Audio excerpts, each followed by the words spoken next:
Então, estamos aqui em mais uma edição aqui do Meetup Radix, a 7ª edição, com um tema bem polêmico, né? Pai. Quem que é o pai?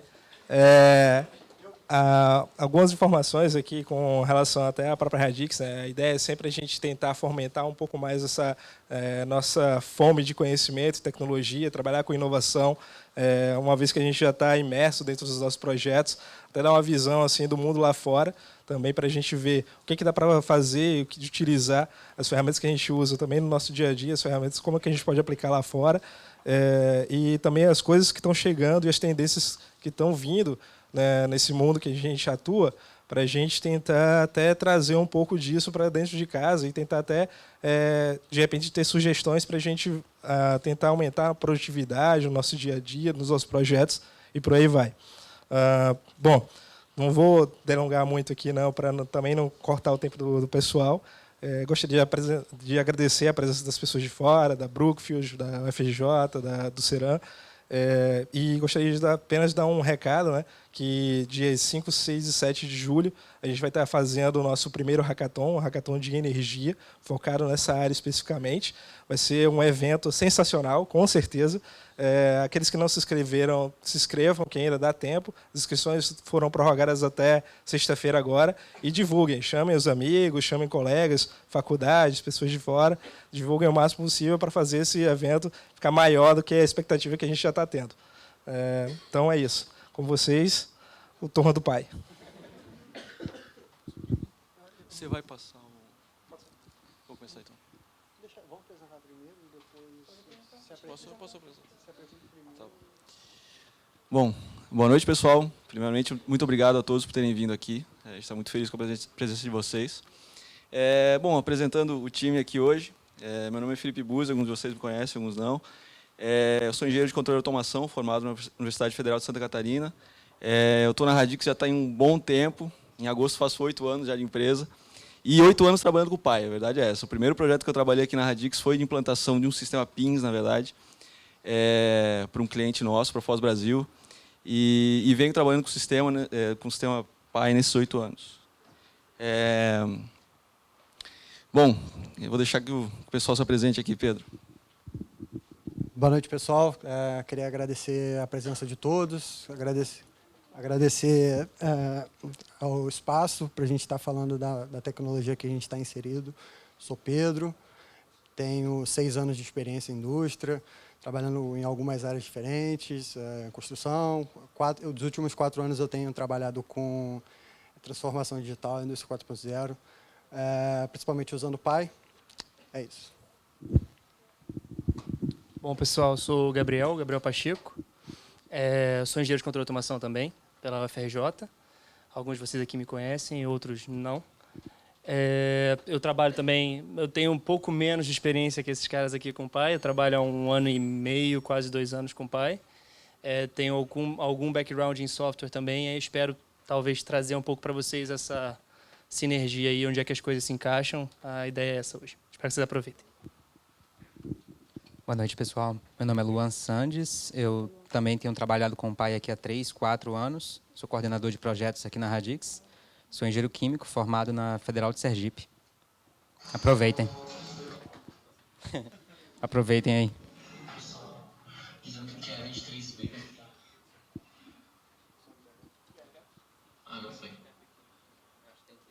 vocês estão escutando aí? Pior que esse BH está ouvindo, né? BH, estão me ouvindo? Oi?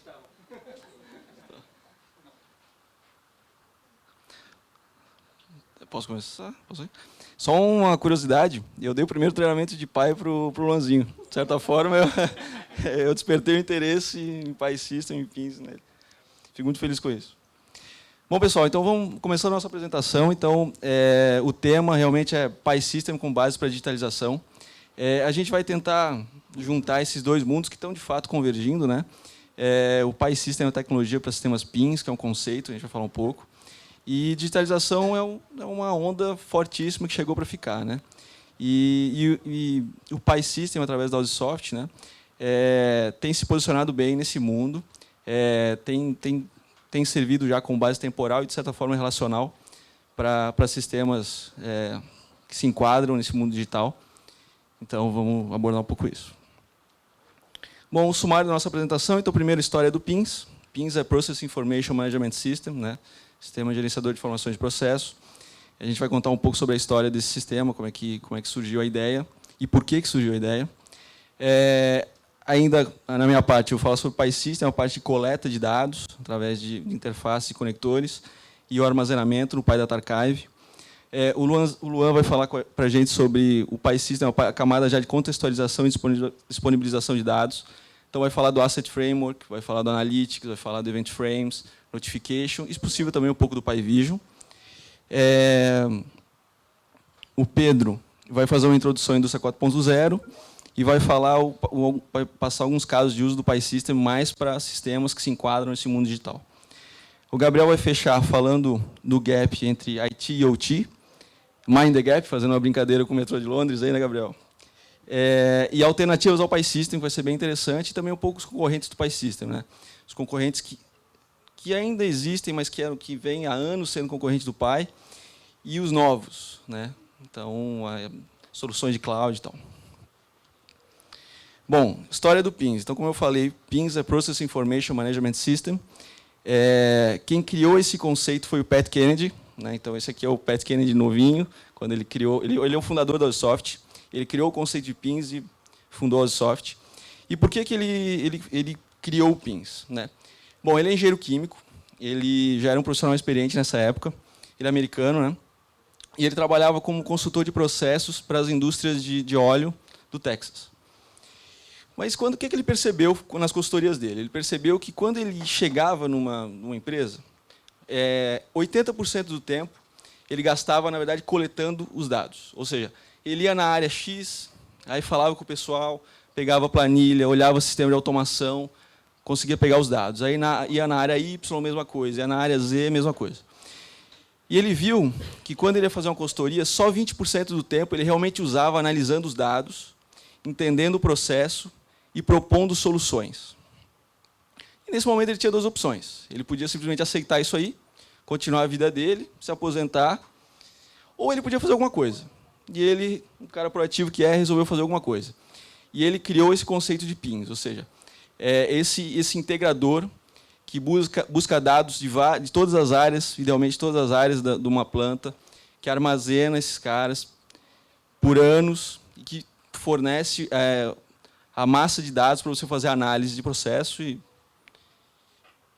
diagnóstico de equipamentos e muito mais coisa.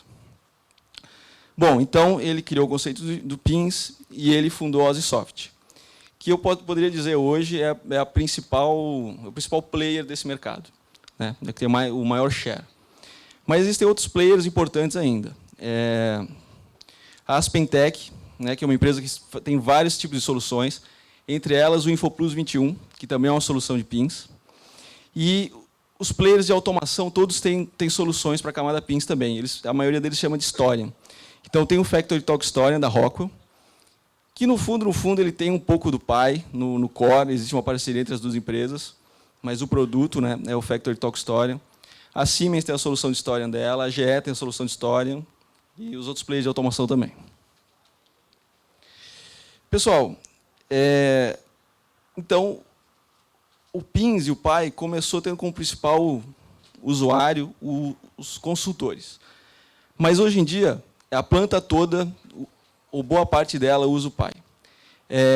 Então, um Production Manager, como é que ele usa? Ele quer saber qual é a perspectiva da produção dele para essa semana, para esse mês, para esse semestre, para esse ano. Ele pode ver isso no PI. O engenheiro de processos, ele quer diagnosticar os problemas que ele tem no processo dele, ele pode usar o PI. O analista de relatórios, para construir os relatórios dele. O analista de dados, quer fazer um algoritmo machine learning, pode usar o PI como base. Um técnico da sala de controle vai usar o PI para operar a planta. O pessoal de manutenção de ativos, de equipamentos, também usa. Enfim, ele está bem global na planta hoje. Muita gente usa. Bom, qual a arquitetura típica desse sistema? Então, aqui mais para a esquerda, você tem os seus instrumentos ou equipamentos, que são as fontes do dado. ou outros sistemas também. O Pi hoje é global, né? Ele começou mais coletando os dados de processo, mas hoje em dia ele olha tanto para baixo quanto para cima. Você pode integrar ele com o MES, com o SAP, e buscar os dados desses caras. E você busca esses dados através dos Pi Interfaces, que está evoluindo para Pi Connectors. A gente vai falar um pouco sobre isso. Bom, seguindo o fluxo dos dados, vai para o Pi Server, que está com o nome antigo, hoje em dia ele se chama Pi Data Archive.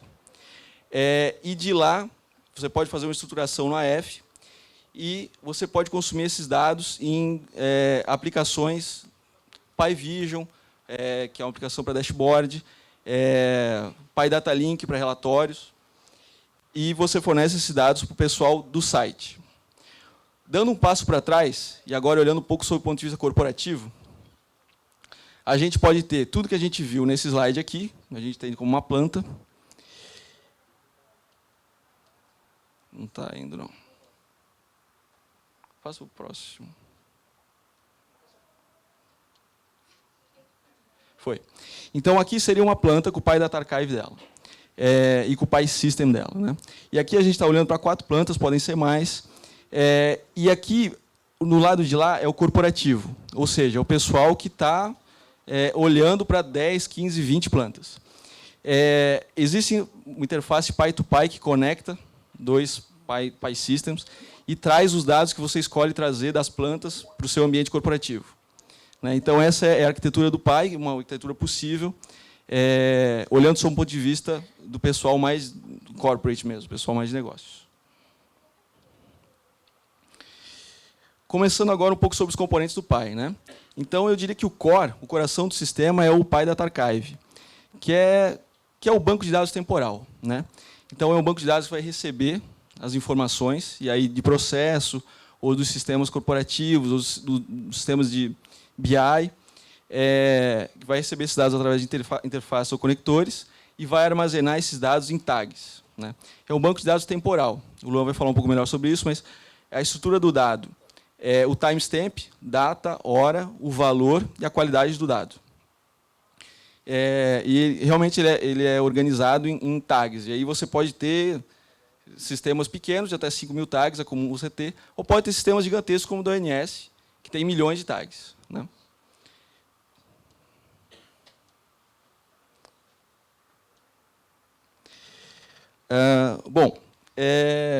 Então, o que conecta os instrumentos, os equipamentos ao Pi Data Archive? São essas interfaces que estão evoluindo para esses conectores. É uma coisa nova até para a gente, os conectores, mas que tem trazido uma boa evolução. Assim. Então, interface, quais são as principais? A principal que eu diria é a PyOPC Interface, que conecta o Data Archive ao sistema de automação, aos servidores OPCs que estão conectados aos PLCs. Outras interfaces bem famosas são a RDBMS Pi, que permite que você integre o Data Archive com bancos de dados relacionais, SQL, Oracle, e a PyUFL, que você integra com sistemas que provém os dados através de arquivos de texto. A PyUFL, inclusive, está evoluindo para ser um conector. E qual que é a diferença? O Pi Connector traz algumas evoluções. Primeiro, ele usa uma interface, um framework mais novo do Pi. As interfaces são construídas com Pi API. Os conectores são construídos através com Pi AF SDK. Rapidamente a diferença. O Pi API você consegue interagir com o Pi Data Archive. Né? Com o Pi AF SDK você consegue interagir com o Pi System como um todo, ou seja, com o Data Archive e com o AF. Né? Então, por exemplo, um conector bem interessante é o conector PIEC 61850, que é um protocolo típico do sistema elétrico. Ele já permite que você colete os dados do seu disjuntor, do seu relé inteligente, crie os tags e crie as estruturas no AF. Bom, agora o Luan vai continuar falando um pouco sobre a camada de AF, que é a estruturação de dados. Tudo bem, pessoal. Então, até aqui, o que foi falado é sobre a parte historian do Pi. Né? Aqui, até 2010, antes do AF, o Pi era muito conhecido pelo seu historiador. Hoje em dia, apenas 9 anos depois, a gente pode dizer que muitos clientes, principalmente no Brasil, eles ainda só usam isso aqui. E hoje, o que a gente costuma dizer para eles é que 80%, 90% do valor do Pi não está mais aqui. Isso aqui é uma camada importante mas 80%, 90% do valor, e não é barato, está o que eu vou falar aqui agora, que é o que foi criado a partir de 2010, que está dentro do Asset Framework. Então, essa é a estratégia tradicional. Só complementando um pouco o que o Felipe Buzzi falou, a gente tem os programadores aqui, né, os PLCs, conectados em sistema supervisório. A gente tem os DCS aqui, que são, para quem não é de automação, basicamente isso aqui é a automação da fábrica, né? Um sensor conectado num transmissor, conectado num PLC, que conecta num sistema supervisório, que conecta, enfim, faz a automação da fábrica funcionar. E esses aqui são os sistemas corporativos. E é mais ou menos assim o fluxo de dados numa estratégia tradicional. Você vai fazendo ponto a ponto. Eu acho que eu não estava falando antes, né? Aqui, agora está melhor. Você vai conectando ponto a ponto cada um desses sistemas, gerando meio que uma teia aí que é difícil entender o que está acontecendo. O Pi ele traz algo diferente. Ele tem uma forma padrão de coletar esses dados, independente de onde esse dado esteja. Ele melhora os dados, já vou falar como é que funciona isso. E ele entrega de uma forma padronizada também para todos os usuários. Então, quando a gente está falando de Pi, a gente também está, principalmente dessa primeira parte, a gente está falando do repositório único de dados para séries temporais dentro de uma indústria. E se você pensar que 65%, 70% das 500 maiores indústrias do mundo usam Pi, a gente pode ver que, na verdade, isso é o padrão hoje, não é mais um sistema. Então, se você vai trabalhar com dados de time series dentro de uma indústria, provavelmente você vai estar trabalhando com Pi. Isso é o que a gente viu até agora. Você tem aqui os principais players da automação, né, desse lado, Schneider, Siemens, Rockwell, Honeywell, ABB, GE. E você tem interfaces e conectores buscando esses dados, e a gente acaba com isso aqui, né? Opa. Dentro do Pi a gente vai conseguir isso aqui. Uma tag, eu não sei se ficou claro para vocês, para quem não é do Pi ainda, é como se fosse uma primary key. Então, você usa essa tag, esse endereço, essa primary key, para conseguir acessar o seu data stream. Opa. Spoiler. E aí você vai ter uma sequência, você acessando com essa tag aqui, você vai encontrar uma sequência de timestamps, valores e status, né? E aí você vai ter bastante disso, né? Você pede uma tag e você pode dizer, eu quero os dados desse mês, eu quero os dados de ontem até agora, ou dos últimos 5 segundos. Então, você escolhe o que você pede. Mas aqui está o verdadeiro valor. É quando entra a camada do Asset Framework em cima desse historiador. E aí você consegue dar contexto a essas tags. Imagina, por exemplo, o ONS, que é um cliente, Operador Nacional do Sistema Elétrico Brasileiro, com 3 milhões de tags. Para você saber qual o dado que está... Eu quero saber o que aconteceu com o disjuntor. Você precisa saber o endereço daquela tag, daquele sensor, daquele disjuntor. Então, isso acaba ficando um pouco difícil, sem contexto, né? A descrição e o nome da tag, muitas vezes, não está padronizado. Então, o AF vem resolver, primeiramente, isso, dar contexto aos dados. Então, o que era apenas uma tag aqui, um endereço, na verdade, virou um atributo, bearing temperature, dentro de uma pump 1, que está dentro de uma pump station, que está dentro de uma fábrica, que está dentro da Oscorp. Então, com a F, a gente dá contexto a essas tags que estão dentro do Data Archive. Estou errando bastante isso. Você também consegue agregar dados de fora do Pi. Por exemplo, você pode conseguir fazer uma conexão numa tabela externa, num MES, ou num banco de dados relacional qualquer, para trazer informação. Por exemplo, você vai conseguir colocar nessa mesma pump 1 aqui, qual é a potência dessa bomba, quem é o fabricante, qual foi a data da última manutenção, para você poder cruzar esses dados. E aí o Pi também teve uma sacada muito grande. Eles criaram uma engine de análise dentro do sistema. E que, assim, para time series, eu ainda acho melhor do que qualquer uma que eu já usei. Inclusive Azure, Amazon, ou qualquer um desses processadores. Para um engenheiro, é mais simples aprender isso aqui do que aprender, por exemplo, SQL. Então, hoje ainda tem um diferencial muito grande na indústria por causa disso. Você consegue, por exemplo, a partir dessas informações, gerar uma análise aqui que vai calcular uma eficiência dessa bomba, por exemplo, 36%. Em cima das análises, você pode ter... Quando estou falando aqui em cima, é porque é o fluxo natural de trabalho dentro do Pi, né? Quando você calculou essa eficiência, uma coisa que normalmente é interessante se saber é quando a minha eficiência foi baixa, né? Então, você gera event frames. Event frames, na verdade, é só uma forma de você marcar no tempo um evento interessante para você. Pode ser qualquer coisa, tanto ruim quanto boa. Nesse caso, a eficiência abaixo do normal é uma coisa ruim. Mas você pode marcar também, por exemplo, quais foram os momentos de maior produtividade para você investigar aqueles momentos e saber o que foi o diferencial. Então, pode ser tanto bom quanto ruim. Então, aqui a gente criou um evento quando a eficiência desceu de um certo limite, né? Esse evento fica marcado no tempo. Mas, assim, às vezes você quer... eu quero avisar alguém que essa eficiência está baixa. Então, a última camada do Pi, você tem aqui a Notifications, que você consegue avisar pessoas ou sistemas sobre algo que aconteceu nos seus dados que você buscou da planta, né?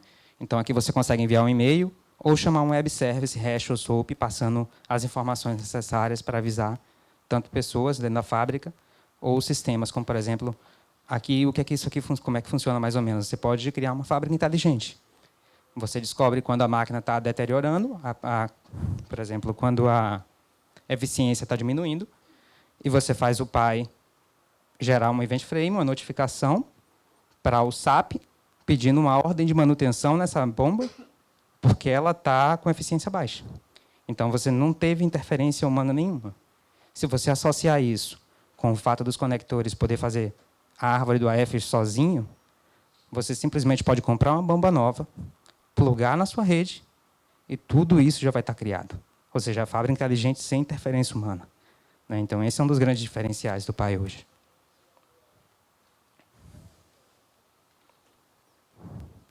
A gente também pode visualizar esses dados, né? Todos esses dados que a gente está buscando e coletando e armazenando. Aqui a gente tem o Pi Vision, que é uma ferramenta web para visualização de dados. Você cria dashboards. O Pi Proxys Book, que é uma ferramenta de visualização mais antiga, ela é desktop. Não está tendo mais progressão, né, evolução do Pi Proxys Book. O investimento de visualização está focado no Vision. O Pi Data Link é um plugin para Excel. Você simplesmente, dentro do Excel, você consegue acessar o Pi e buscar dados. E o Manual Logger é uma forma de interagir com o Pi para colocar dados manuais, né? Por exemplo, você está no laboratório, fez uma análise lá, e precisa colocar essa análise dentro do Pi, você pode usar o Manual Logger para inserir esse dado manualmente. E aí, para quem é mais do Open Source, do Big Data, do Data Science, né? A gente tem aqui o System Access, que é uma forma de acessar o Pi programaticamente. Principalmente, a gente vai estar falando aqui de AF-SDK, que é uma biblioteca .NET, e a .NET Framework ainda, não está para Core ainda, mas em breve vai ser, mais alguns anos. E aqui também a gente está falando também de Pi Web API, né? Então, tem um hash completo ali para você acessar todas essas informações de qualquer linguagem. Os Pi Integrators são uma forma inteligente de se conectar a parceiros da OSI. Então, por exemplo, o ES-ArcGIS é para posicionamento. Então, por exemplo, o pessoal da Brookfield que está aqui, se eles quiserem saber, por exemplo, ver num mapa, qual a energia que está sendo gerada numa fazenda eólica. Então, eles podem ver isso no mapa, posicionado, georreferenciado, com os dados do Pi chegando na tela do ArcGIS. Então, isso é interessante, principalmente para distribuição de energia, distribuição de água, ou quem tem ativos móveis, né? Por exemplo, caminhões Caterpillar, por exemplo. Você quer ver ele se movimentando e as informações daquele caminhão.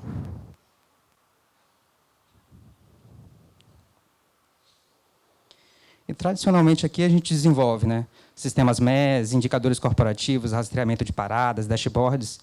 E o meu takeaway aqui é, muitas vezes a gente quer codar muito, desenvolver mais do que o necessário. Às vezes a gente está se conectando no Pi só para buscar os dados. E, na verdade, o que a gente quer trazer aqui para vocês tem muita coisa já pronta. Muitas vezes você precisa criar tudo isso. Então, vamos supor que o seu trabalho é conectar no Pi, buscar os dados e disparar um e-mail para alguém quando alguma coisa acontecer. Se você fizer isso tudo na mão, você vai ter que fazer um serviço que olha, que busca dado, insere no SQL Server, tem uma rotina lá para agregar aquilo, fazer o cálculo, fazer uma rotina de e-mail, sendo que isso está tudo pronto. Então, muitas vezes, a gente trabalha mais do que devia só por falta de conhecimento. Então, depois a gente pode bater mais um papo sobre isso. E o que todos têm em comum é que todos usam dados, né? Todos usam dados históricos da fábrica e a gente pode fazer isso de forma mais eficiente. Vou deixar com o Pedro agora. Como é que eu uso isso aqui? Oi, pessoal. Boa noite de novo. Bom, estou nervoso porque o Xaxá está aqui. Bom, vamos fazer um TED aqui.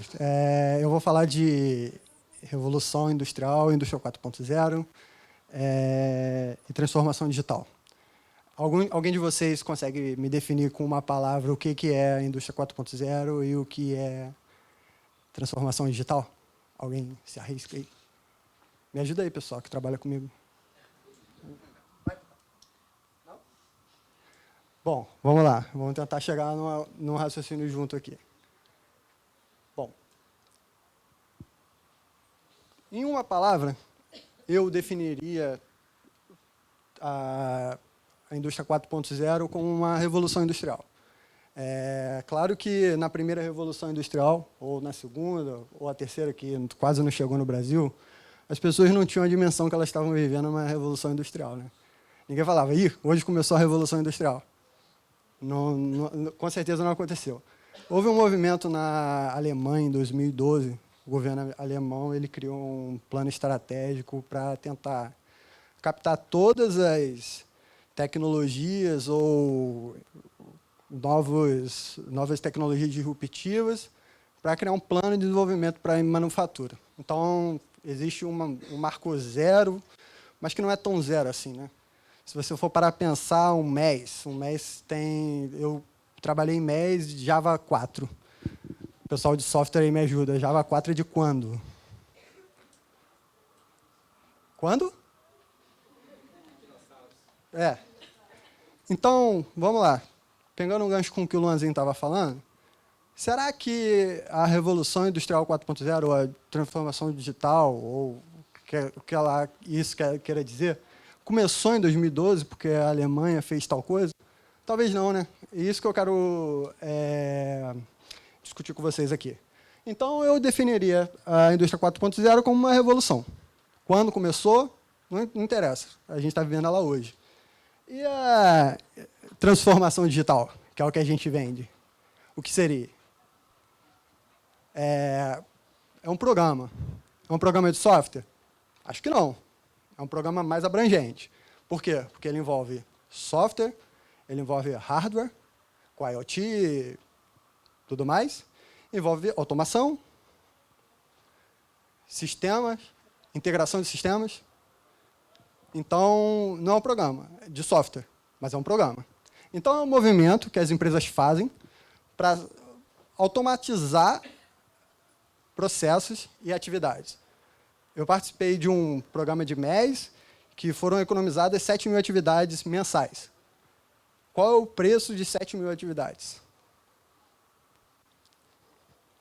Bom, por ele ser um programa que ele tem uma camada de software e ele tem muita coisa de automação, ele pode ser definido ter a utilização de algumas metodologias de software, como Design Thinking, ou MVP, ou Agile. Vou dar um exemplo aqui. O Design Thinking, você chegou num cliente, o cliente quer usar o Pi, ele quer usar os sensores que ele comprou de IoT da Emerson, só que ele não sabe que ele pode também usar os dados que ele tem no Pi de processo para calcular a eficiência da bomba.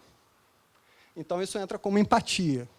Depois da empatia, você vai definir, vai idealizar, e você vai entrar num ciclo, você pode criar um MVP, você pode vender telas por Agile, pode ser, definir Scrum. Então, assim, eu falei que não era um programa de software, mas eu estou falando tudo isso. Então, o que é? É um merge. Ele reúne todas as tecnologias que adviram com a Revolução Industrial 4.0. Pô, isso aqui é difícil de usar, né? Para criar o programa. Esse triângulo é bem interessante, bem não tão utilizado hoje. Para falar a verdade, eu odeio esse triângulo. Eu só botei para colocar... Quem estudou planejamento estratégico já ouviu falar em estratégico, tático e operacional. Isso é do lado de quem vai consumir a informação. Você vai criar um software estratégico. Ah, não, é estratégico, ninguém pode saber. Eu vou criar um sistema de... Deixa eu pensar aqui, um MES. Ninguém pode saber o que o MES vai ter por trás. Só que qual que é o problema? Onde está o dado? Aqui. E onde está o operacional? Na base. O operacional é o cara que sabe qual que é o endereço OPC da minha vazão de saída da minha bomba que fica no final de linha. É ela que vai falar qual que é a minha produção. Se eu estou fazendo uma solução estratégica e eu vou precisar dessa informação, então eu vou precisar do operacional. Então, aí a gente entra numa buzzword, né, da indústria 4.0, da transformação digital, que é a integração entre equipes. Sem a integração entre equipes, um projeto ou um processo ou um programa de transformação digital, ele não vai a lugar nenhum. Isso aí você pode ter um MES, como o Luan falou, você pode ter uma manutenção baseada na condição, que é o CBM, que é um outro tipo de software, de solução muito batida, digamos assim, de inteligência operacional, KPI, sistema de controle de batelada e sistema de detecção de falha. Quanto tempo falta para mim ainda? Só não me deixa falar muito aí. Tem metade ainda. Bom, uma vez que você idealizou, você trouxe o cliente para o seu lado, convenceu dele, qual ganho ele vai ter desenvolvendo a solução, você vai entrar no desenvolvimento. Uma coisa muito assim, importante hoje é isso aqui, gente. POC, protótipo. Eu preciso saber se um projeto de 40 milhões de dólares ele vai dar certo para eu viabilizar o investimento. Então, você pega, pense pequeno, escale rápido, pense pequeno, pense grande, escale rápido e produza pequeno. Você vai provar o que você está pensando ou o que você quer fazer. Você depois parte para a parte de desenvolvimento, teste, go live e rollout. Eu entro realmente num processo de software mesmo. A gente falou de indústria 4.0, tecnologias disruptivas. São essas tecnologias que vão ser base para as soluções, para o programa de transformação digital. Aí a gente pode falar internet das coisas, ou industrial IT, industrial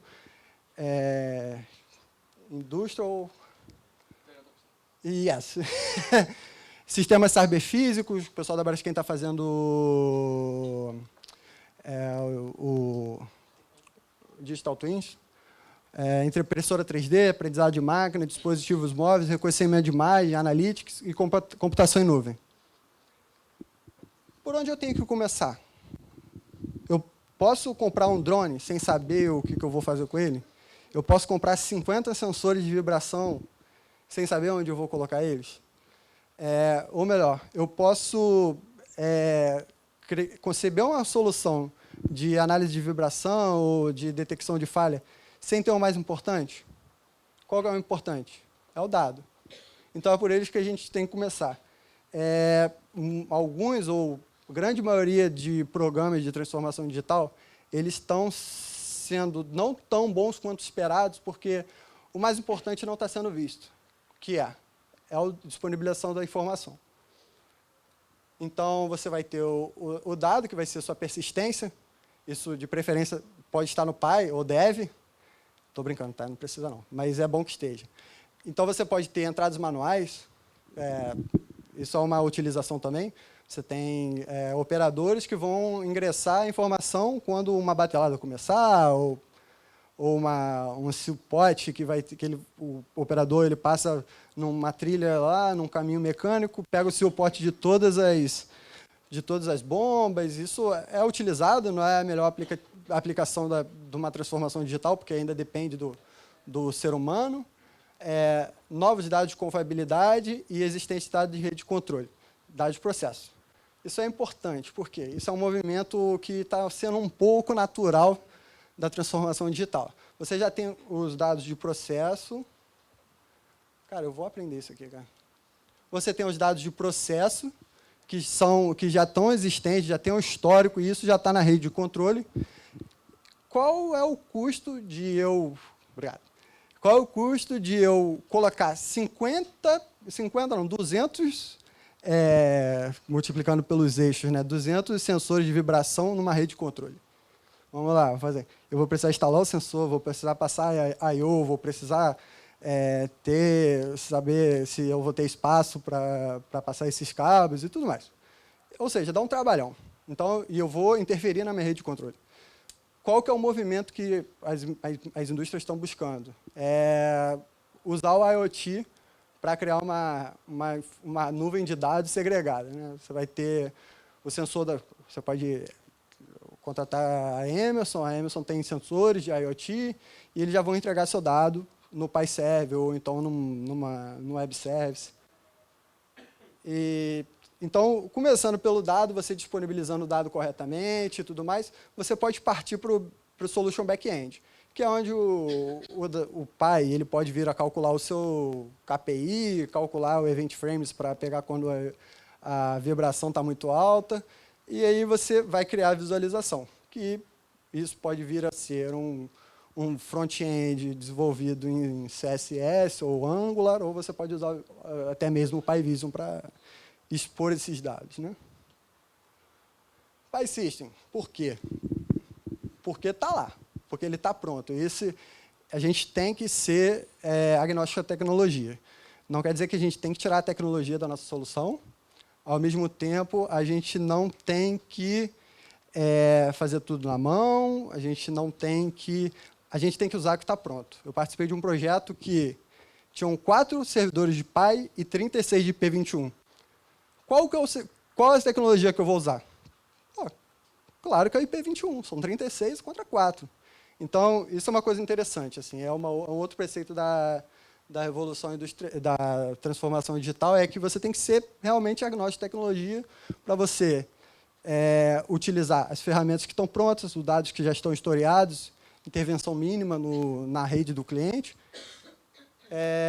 O Py ele é um protocolo que ele trafega no Windows. Isso é muito bom, pela exposição dos dados, você pode consultar no Excel. TCP/IP, bacana, não tem protocolos mirabolantes.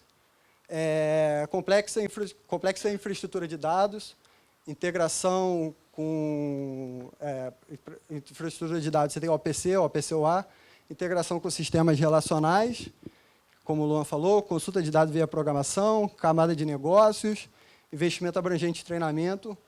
E isso aí, para mim, é o grande diferencial também da OSI, que assim, você consegue começar o da Py hoje. É só você entrar no OSI Soft Learning, que é um canal do YouTube. Tem muita informação lá, muita coisa mesmo. Dá para você sair expert, ou pelo menos assim, com conhecimento bem abrangente. Assim, dá para ir fundo. Pessoal, meu tempo está acabando. Eu separei alguns casos de uso de coisas que eu já vi fazer, ou que eu já fiz, ou dei alguma mudada em algumas coisas. Você tem o dado na rede DCS, é uma Manufacturing Analytics, né? É uma árvore do AF usada para cálculo de KPI. Aí você pode utilizar a Examer 95 para prever hierarquia de dados e granularidade de cálculo, que é bem inerente ao MES mesmo. Isso tudo pode ser previsto com alguma limitação no Py, mas que o dado ele vai ser tratado do mesmo jeito. Você vai ter o cálculo na análise e vai expor esses dados via PyIntegrator, que é um software da OSIsoft, que ele cria views, e ela pode ser, por exemplo, consumida no Power BI. Ao mesmo tempo que você pode consultar o dado aqui no PyVision da mesma forma. Bom, uma outra arquitetura aqui que é bem interessante, que une dois mundos, que são bem discutidos hoje. Bom, pensa eu tenho uma planta de balanço uma planta que eu quero calcular o balanço de massa da minha planta. Eu tenho uma árvore na F que já faz isso. Vamos além, eu quero calcular, eu quero predizer. O Py ele tem uma tag que chama tag feature, que é uma tag que você consegue escrever dados nela em tempos futuros. Então, eu vou expor esses dados com o PyIntegrator para um TXT, eu vou jogar isso para o Python, e eu vou usar uma regressão aí, que tem alguém de dados aí, usar uma regressão linear, PCA, ninguém de dados? Pô, pessoal, tem que estudar dados. PCA, vou criar uma matriz de predição, uma matriz de inferência, e vou jogar isso de volta, uma equação, e vou jogar isso de volta no Analysis. E a partir da medição que eu tiver numa entrada, eu vou ter uma saída predita. E isso dá para fazer no Py, é interessante. Não é muito utilizado, mas é uma possibilidade. Uma solução de CBM, Condition Based Monitoring, ou Maintenance, Based Maintenance. Você mudar o seu diagnóstico ou o seu planejamento de manutenção, deixar dele ser schedulado, para, por exemplo, ele ser baseado na condição que você tem de vibração da sua bomba, por exemplo. Você tem essa nova arquitetura proposta, nesse caso por mim, né? Você tem os dados de processo, e aí você tem vazão, ΔP, essas coisas que dão a eficiência da bomba. E você tem o sensor de vibração aqui vindo pelo OPCOA. Tudo bem? E isso vai para persistência, porque isso tudo aqui tem o interface e o connector que vai para o PyData Archive ou direto para o AF. E você, a partir daí, você pode criar uma ordem de manutenção no SAP, via Web Service, como o Luan falou. Você pode ter uma visualização dessas condições e fazer uma intervenção baseada numa queda de... Pô, que notícia horrível. Meu tempo acabou, pessoal. Vamos acabar com isso logo? Estou brincando. Bom, pessoal, não quero me estender muito, porque eu queria que vocês participassem mais ativamente das perguntas, mas é isso, você tem aqui uma arquitetura, que esse dado ele vai sair de um sensor IoT, ou ele vai sair de um sensor de 15 anos que está na sua rede de controle, vai fluir, vai criar o notification, vai criar vai entregar no endpoint uma ordem de manutenção que o SAP vai criar, e os usuários vão poder consumir esses dados.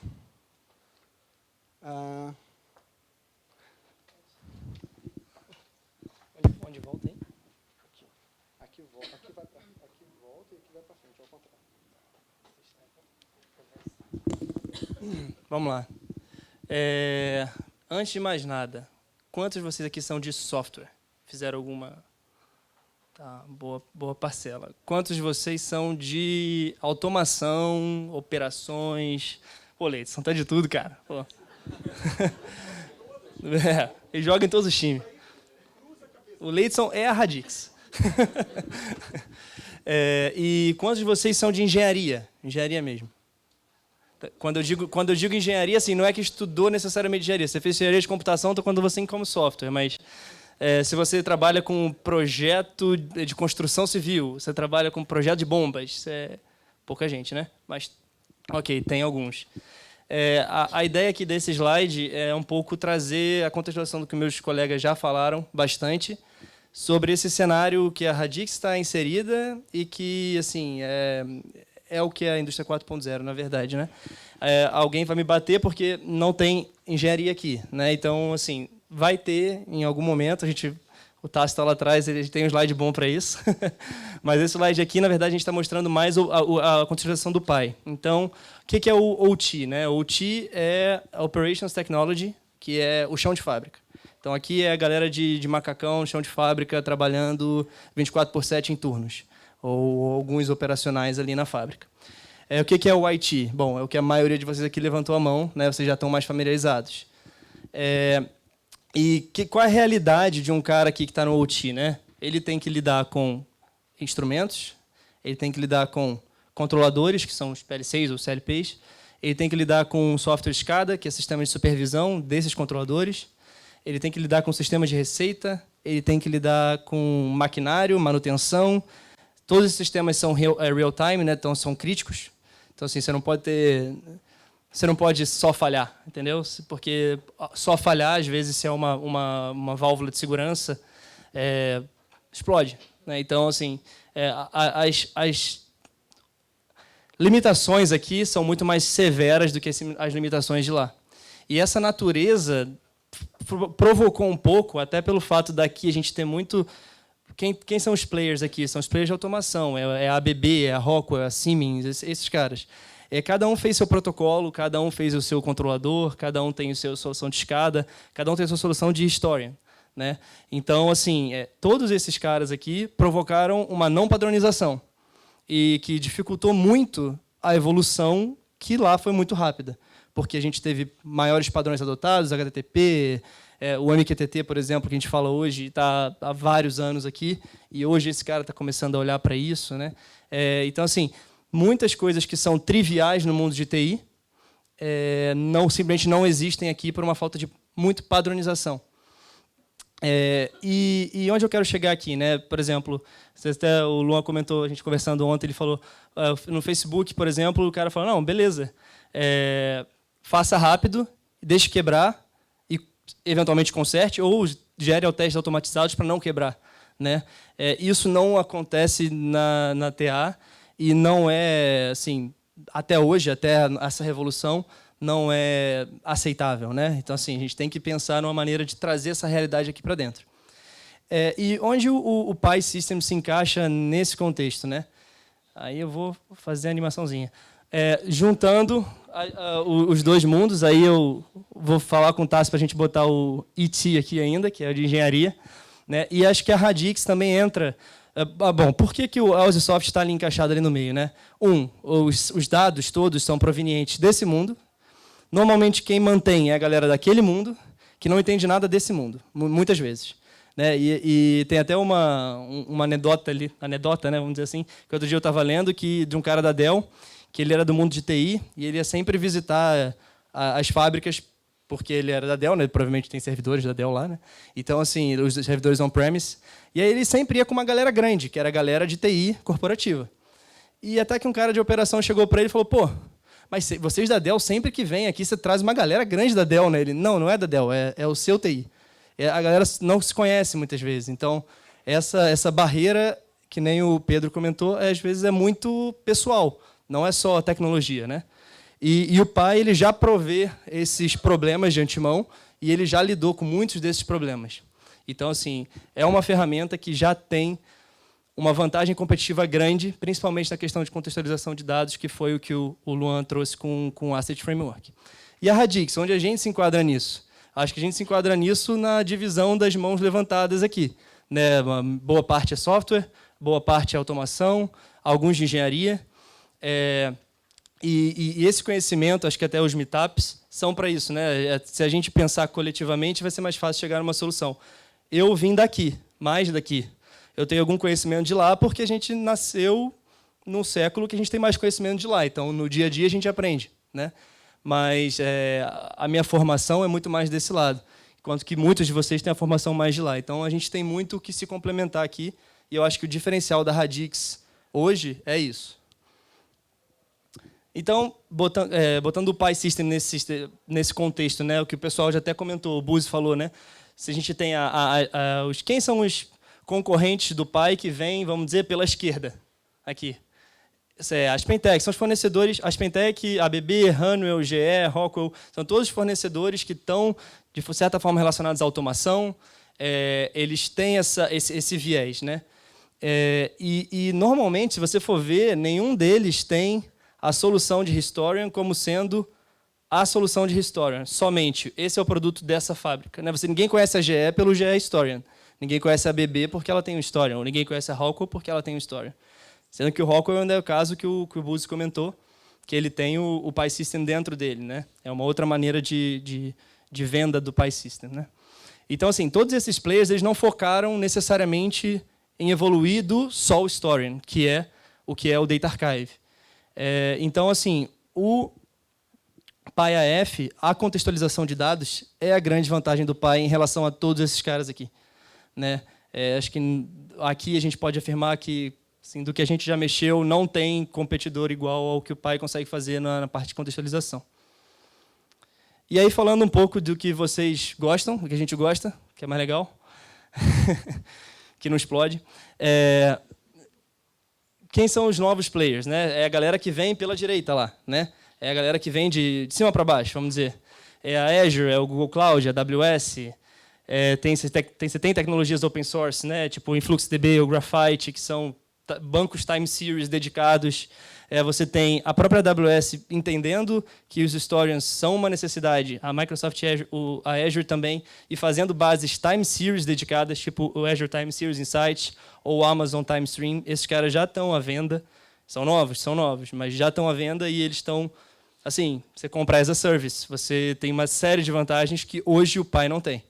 Né? Então, assim, isso é uma coisa que a OSIsoft provavelmente já está abrindo o olho e provavelmente vai tentar fazer alguma solução para remediar. Né? Então, até aqui, por exemplo, você tem até soluções que não são necessariamente orientadas para time series, para Google Cloud Bigtable, o White Column, né? A Amazon DynamoDB também não é necessariamente um time series. Você pode usar mas não é dedicado para isso. Enquanto que, por exemplo, a Azure e a AWS já estão fazendo soluções dedicadas para time series. Só que ainda aqui, qual é a grande vantagem competitiva do Pi? É, de novo, a contextualização.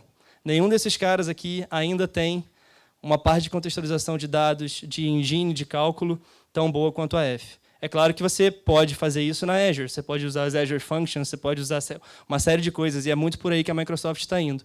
Mas entenda que o cenário de hoje é que o Pi ainda é melhor nesse sentido. Recentemente eu descobri que o Azure Time Series Insight já está fazendo o AF deles. Porque para esses caras é muito mais fácil. Eles têm as pessoas, o dinheiro, o tempo para poder desenvolver, e eles olham para a solução da OSI e falam, é isso que eu tenho que fazer, porque isso aqui dá certo e todo mundo usa, entendeu? Então, assim, para esses caras é uma questão de tempo deles chegarem numa solução tão boa quanto o Pi. Então, o Pi provavelmente tem que abrir um pouco a cabeça aí, a galera da OSIsoft. Aqui só um pouco como nasceu o Scylla, né? Aí só falando que ele surgiu. Então, como é que funcionam as coisas no mundo open source? Né? A Google vai lá, publica um artigo, faz uma database deles, né? Um caminho grande aqui até chegar no Google Cloud Bigtable. A Amazon cria o Dynamo, o Facebook, baseado nos dois, cria o Cassandra, e o Scylla nasce do Cassandra. Isso tudo é muito rápido. Assim, TA não tem essa velocidade, né? Então, assim, a gente tem que aprender com vocês de software e vice-versa, né? E aí, assim, para encerrar, acho que vai encerrar. A gente tem também, assim, acho que é sempre bom levantar quando não usar o Pi. Na verdade, não é nem quando não usar o Pi, é como usar o Pi adequadamente, né? Por exemplo, a gente já viu cases. Vamos usar o Pi Vision, que é uma ferramenta de visualização, para fazer BI. Não, BI é bom se fazer no Power BI, no Tableau. Né? São ferramentas dedicadas para isso que valem muita grana, por si só. Você usa um Pi Integrator, que é um do que o pessoal falou, para expor esses dados para o BI. Né? E aí lá você faz o que você tem que fazer. E a OSI tem essa noção e a OSI recomenda isso. Não tem proteção contra ou nada disso. A gente tem que saber usar as ferramentas corretas. Até porque, no contexto do Indústria 4.0, se você normalmente está querendo a ferramenta certa para resolver seu problema, e não uma ferramenta bala de prata que resolva todos. Né? E que mais? O Pi Analysis Service, né, que foi o que o Luan comentou, que é um motor de cálculo, ele não é para fazer analytics nele, como o próprio Pedro também falou. Se você quiser fazer alguma coisa de machine learning, inteligência artificial lá, né, um deep learning, alguma coisa, provavelmente você não vai fazer no análise. Provavelmente não, você não vai fazer lá, você vai dar ruim se fizer lá. Você vai provavelmente expor esses dados de alguma outra forma, ou integrator, ou usando Web API, e vai fazer em Python, vai fazer no Java 4, o que você quiser fazer. Mas não vai fazer lá dentro, entendeu? Então, outra coisa também, modelagem de dados relacionais. Você pode consultar dados de outras tabelas relacionais. Faz sentido. Você vai contextualizar aqueles dados para um ativo. Mas você não vai fazer o seu modelo de dados relacional dentro do PyAF, por exemplo. Não é esse o objetivo. O objetivo do AF é prover contextualização para aqueles dados. Esses dados podem ser time series ou podem ser metadados. Pode ser estar buscando de outro lugar. Mas a ideia não é que você não tenha sua modelagem de tabelas feitas dentro do AF. Né? Então, e outros fatores a serem considerados. Né? O PySystem é extremamente seguro e confiável, está há 30 anos e é a solução mais robusta. Né? Mas tem que saber que tem um elevado investimento inicial. Né? A OSIsoft é um produto caro. É um produto que vale o que ele custa, mas é caro. Então, assim, é economicamente mais interessante para ativos que têm maior valor agregado. Se você for fazer numa bomba, num parque de bombas, faz sentido. Agora, num IoT, um sensor IoT, você vai usar as ferramentas do IoT que você conhece para poder fazer e vai talvez guardar na Amazon ou na Azure, ou enfim, né, em algum outro DB. Até o presente momento, não tem uma opção as a service, que nem eu comentei, do Pi. Então, assim, acaba que afeta um pouco a escalabilidade. Na verdade, é extremamente escalável o Pi, só que vem com um custo, né? Mas o custo normalmente era assim, beleza, tem uma nova fábrica, você tem uma nova fábrica, já é um custo muito alto, né? Você ter um Pi redimensionado para isso faz sentido, né? Agora, você está pensando em novas tecnologias e como isso pode ser mais rápido para propiciar o seu crescimento, seria muito interessante você ter uma solução as a service que você pagasse por, que nem a gente faz na Azure, né, por exemplo, que é a maneira como, por exemplo, o Azure Time Series Insights é cobrado. Eu acho que é isso que eu tinha para falar. Acho que é isso, pessoal. Acho que foi.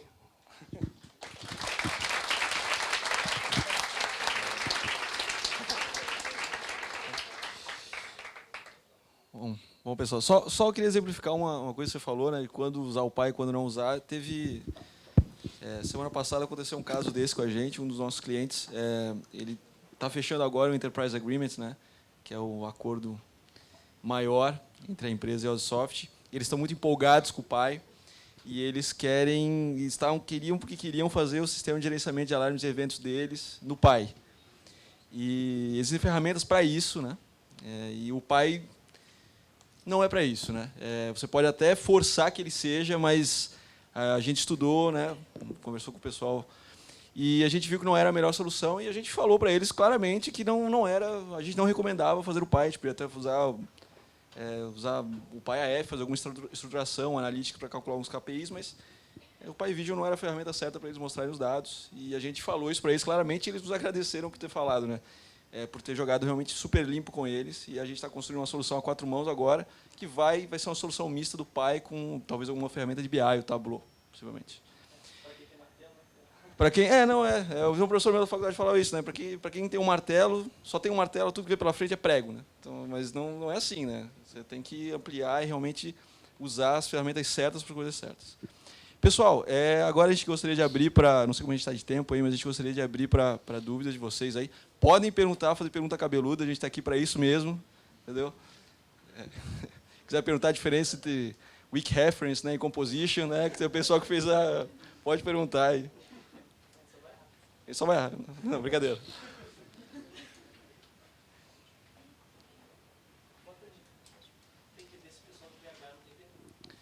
Pessoal de BH tem pergunta? Tá. Tem pergunta? Opa! Quem que é? É o Daniel?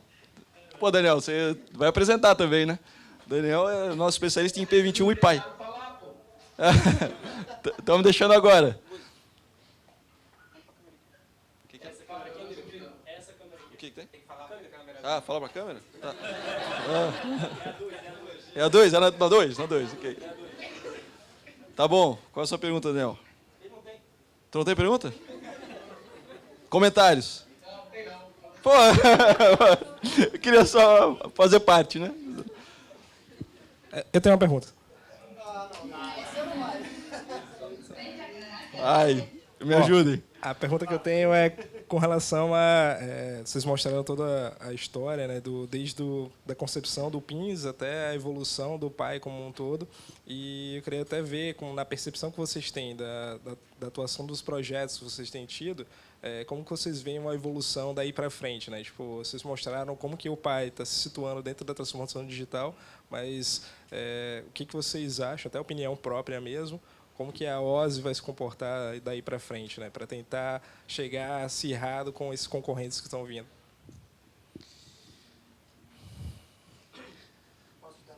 Pode, é uma pergunta, depois eu dou uma opinião também. Bom, Leitos, a gente trabalhou junto no projeto da Nalco. Quando eu resolvi trabalhar com o Pi, eu era engenheiro, precisava de uma oportunidade para trabalhar com engenharia e o Pi foi a melhor e assim mais promissora oportunidade para trabalhar com engenharia. Sempre foi muito meu foco. Muito pelo contrário, eu agradeço muito ao Pi e ao IP21 também. Foram bastante agregadores da minha carreira. E eu sempre tive assim muita percepção assim de boas coisas vindo da OSI. Assim, lançaram o Visa, eu falei, cara, isso é disruptivo, isso é o que a indústria precisa. Agora eu vejo muitos clientes me perguntando sobre como vai ficar o Pi para machine learning e principalmente detecção de falha, a manutenção preditiva. E eu não vejo, assim, não consegui vislumbrar a OSI inserida por inteiro nesse mercado ou nesse tipo de solução. Assim, isso vai ser um divisor de águas. Se eles não fizerem o dever de casa, vai ficar bem difícil.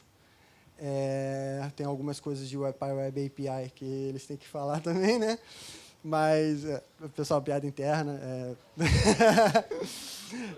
O projeto a gente teve alguns problemas com isso, mas, assim, minha opinião é essa. Assim, eu arrisquei na ferramenta, não sou nem um pouco, assim, eu sou muito grato. Vou fazer um paralelo ao SAP. O cara podia fazer outra coisa, ele foi fazer SAP durante muito tempo, teve oportunidade. Com o Pi pode acontecer a mesma coisa. Então, é uma coisa que a gente está sempre atento, a gente se fala entre a gente sobre as possibilidades, e foi até a reflexão que o Gabriel trouxe para a gente, como a nossa carreira vai transcorrer no futuro, né? E a gente tem que estar atento, principalmente às movimentações dentro do Pi e o que vai vir para competir e o substituir. Acho muito difícil substituir, mas a OSI tem que realmente fazer um dever de casa para entrar nesse segmento de machine learning. Acho que todo mundo vai querer um minutinho para falar aí, né? Não vou também defender a OSI, mas assim, muitas vezes a gente vê que o que a OSI quer fazer não é necessariamente se inserir em todos os contextos. É o que falou, ela está no contexto de BI, de certa forma sim, mas não para substituir, não para ser um concorrente do Power BI. Ela quer ser um concorrente do Machine Learning Studio? Não. Quer ser um concorrente do R? Não. A visão da OSI ela quer ser parceira desse ecossistema todo, né? Então, com o .NET SDK, com o Pi Web API, com os integradores, a função da OSI é desmistificar a dificuldade que existe na automação para que todos possam usar os dados que estão ali, né? Então, eu acho que, olhando para o futuro, a OSI vai querer cada vez mais se aproximar desses grandes players e até do mundo open source também, né, para disponibilizar os dados para que todas essas soluções de indústria 4.0 sejam possíveis. Basicamente, eu concordo bastante com o Luan. Acho que o que a OSI deve focar hoje, né, você já consegue deployar, é virtualizável, né? Então, assim, você consegue deployar numa Azure da vida, na AWS. A gente tem clientes que não tem um servidor on-premise, nem no data center, nem localmente na fábrica. Eles só têm na cloud. Isso já existe, já é uma realidade. Só que ainda é o mesmo modelo de negócios de como você tem para um mesmo cara que tenham tudo on-premise. Então, assim, eu acho que a OSI, de repente, deve estar pensando em algum modelo de negócios diferente para poder fazer alguma coisa as a service, porque eu acho que tem um grande ganho, principalmente de escalabilidade aí. Eu acho que é meio que por aí. A minha opinião é igual a do Gabriel e dos meninos. Eu tenho uma visão positiva em relação ao futuro da OSI. Eu acho também que vai caminhar por uma solução as a service, né? Na cloud já é realidade, a gente tem projetos disso, mas eu acho que a OSI vai acabar caminhando para esse lado como um serviço. E eu também acho o seguinte, como o Pi, de certa forma, ele une a TA e a TI, eu acho que a OSI Soft pode ser uma indutora para os players de automação, né? Ela pode ser um catalisador, na verdade, né? Fazer essa galera começar a enxergar mais realmente digital e fazer Rockwell, ABB, Siemens, GE, avançarem mais rapidamente em direção a esse mundo, assim. Eu acho que por ela conectar, ela pode fazer isso, sim. Buzi, posso fazer uma pergunta? Claro. A gente já teve várias situações, né, que a gente até, desde 1990, a gente tem trabalhado com essas soluções. Eu me lembro que na CSN a gente comprou uma briga danada com a OSI, porque a gente ia fazer o MES lá, e a CSN era uma empresa que era mais manufatura discreta, ela não era um processo contínuo. E a gente viu o seguinte, o pai, naquela época, ele era uma base de dados que era um historiador. Ele só tinha como chave primária o timestamp. Ele não podia você fazer nenhum outro tipo de pesquisa. E quando eu falo de manufatura discreta, era muito mais fácil eu armazenar alguns dados no banco de dados relacional. E a gente brigou que tinha que ter os dois. O pai para pegar dados temporais e uma base de dados do lado para fazer a parte relacional, né, transacional. E eu acho que foi a coisa mais certa, né? Mas a Ozzy falava que conseguiria fazer tudo sozinho, né? Quando a gente foi fazer o do Sotrack Link, a gente também teve essa mesma situação, mas um pouco diferente, que a gente estava com a opção do pai e a opção de usar o Cassandra. E você vê que aí já é uma coisa completamente diferente. E a gente acabou usando o Cassandra porque era uma solução economicamente melhor, né? Aí minha pergunta para você é, como é que hoje, assim, a gente, muitas vezes, cara, os caras tinham uma hora que eles ficavam até com raiva da gente, que a gente, quando ia nas concorrências, a gente falava, olha só, acho que não dá para ser só pai, não, cara, tem que ser... Né, e eles, né, era sempre esse... Como é que hoje o pai está em relação a esses projetos, esses processos que são mais semi-batelada, discreto ou misto, e que não é só uma coisa temporal? Então, surgiu o AF, né? O AF é uma base relacional. Então, o AF, a gente gosta de entender ele como tendo... O que alimenta o AF, né? O PyData Archive, que é uma base de dados temporal, mas você pode integrar ele e ele te permite ferramentas, ele te entrega ferramentas para isso, para você integrar qualquer base de dados. Então, você pode integrar o AF com um sistema de paradas que tem uma base de dados relacional, ou com o MES, que é uma base de dados relacional com qualquer outro sistema, né? Então, eu vejo assim, a camada F ajuda, né, você conectar esses dois mundos, né, esse mundo de dados temporais e de dados relacionais. Mas a OSI não resolve tudo, não. Eu continuo achando que não resolve tudo, não. E até uma coisa que o Luan fala muito, que eu acho muito interessante, assim, em relação a essa interface PINS, PI e MES. Né?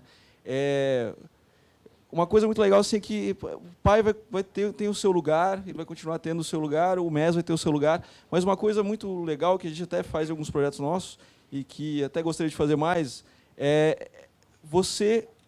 algumas coisas típicas do MES, você pode tirar vantagem de algumas ferramentas que a OSI já te fornece e fazer na camada PINS, e aí o MES consumindo PINS. A gente tem um exemplo de um sistema MES que a gente está desenvolvendo, que um modo bem delicado foi o sistema de KPIs, né, que acabou sendo desenvolvido fora do PI, e o nosso cliente tem o PI. E a gente conversa muito que esse módulo de KPI, não totalmente, mas a parte de cálculo mesmo, mais pesada, poderia ter sido feito no PI, usando o Analysis Service. Né? Então, a gente poderia ter conectado esses dois mundos, mas trazido um pouco dessa parte que usualmente é feita na camada MES, tentar trazer e executar na camada do PI, na camada PINS. Né? Só complementando, para não perder o gancho do Xaxá, os Event Frames eles ajudam muito o tratamento de batelada hoje, né? Porque ele é um classificador, um selecionador de dados. Uma vez que você tem essa capability dentro do AF, você consegue tratar de uma forma mais fácil no AF, e uma coisa que o Luan falou, e que isso também está ligado à indústria 4.0, que é o plug and play, né? É uma coisa que está pronto para usar. Você fazer um selecionador de dados no SQL, ele realmente é bem mais difícil e custa bem mais para isso. Um sarrafo que eu uso bastante, Xaxá, para recomendar, isso é uma opinião pessoal minha, se o seu sistema de bateladas ele é puramente de entradas manuais, deve-se pensar 2 vezes antes de fazer um PI. Isso é uma opinião minha, não sei se nem se os meninos, nunca conversei isso com eles, não sei se eles compartilham dessa mesma opinião. Porque uma vez que você está usando o PI só para entradas manuais, você está deixando de utilizar o mais importante do PI, que é a integração com chão de fábrica e sensor. Então, assim, se o cliente, não, vamos usar isso, o PI, para fazer ingestão de dados, eu já não gosto tanto. É um exemplo. Beleza, tempo esgotado, vamos respeitar, né? Beleza. Não, só para terminar, eu acho que aproveitando também a pergunta, Xaxá, eu acho que o PINS, realmente, o conceito de PINS, ele surgiu na indústria de processo contínuo, né, onde na manufatura discreta nunca foi muito o lugar do PINS, né? E a gente até vê que falou-se muito de indústria 4.0, já vem se falando aí, sei lá, há uns 4, 5 anos, né? E, na verdade, muitas vezes, até o pessoal de processo ficava assim, pô, mas indústria 4.0 eu já faço isso aí tudo. Porque ele já tem essa infraestrutura do PINS e do MES, assim, realmente, você tem algoritmo, você pega uma Petrobras da vida, que tem um RTO, otimizando os controladores avançados, que está realmente operando tudo ali, tipo, lindamente numa refinaria. Isso, cara, realmente, se você parar para pensar em termos de aplicabilidade, é o que muita gente fala de indústria 4.0. Só que acho que não é muito nessa linha, né? Quem foi precursor foi justamente manufatura, né? Se você for ver quem entrou e começou com buzzword, foi a automobilística, né? Por outro lado, eles têm soluções meio que próprias e caras o suficiente para embarcar todas as coisas que tem protocolo padrão, tudo que funciona. Então, acho que a evolução desse pessoal veio muito mais rápida. E até demorou um pouco o pessoal de processo e de mais processo contínuo mesmo, ou batelada, né? Com contínuo dentro. Ele a entender era que, na verdade, não é só sobre as aplicações criadas. É sobre toda a integração, é sobre como provar valor rápido, como manter novas aplicações. Então, assim, só para finalizar, eu entendi sua pergunta, acho que faz sentido para caramba e concordo com o Buzi no que ele falou. Acho que se não fizer sentido, se for puramente relacional e não fizer sentido, tem que estar numa base, você pode contextualizar esse dado no AF, né, e, eventualmente, jogar tudo para Azure e ter tudo num data warehouse lá e fazer seus algoritmos todos de machine learning lá, para você ter um lugar só para ver tudo. Mas eu acho que, assim, tem que usar a ferramenta certa para o propósito certo. Bom, a gente está com o tempo esgotado, né? Mas só queria falar, pessoal, se vocês tiverem mais dúvidas, nos procurem no dia a dia, né? A gente senta ali perto do café, no lado um pouco maior. O Zé nos procura muito, né, os projetos da Modec. A Thalita já nos procurou, né, para tirar algumas dúvidas sobre análises. Fiquem à vontade, né, a gente vai ficar feliz em ajudar vocês. Só queria falar a última coisa, assim, que o Meetup é o resultado do trabalho conjunto de duas UNs, né? Eu, o Gabriel e o Luan somos de MMA. O Pedro é de óleo e gás, a gente trabalhou em conjunto e fez esse meetup para vocês aí. Espero que vocês tenham gostado.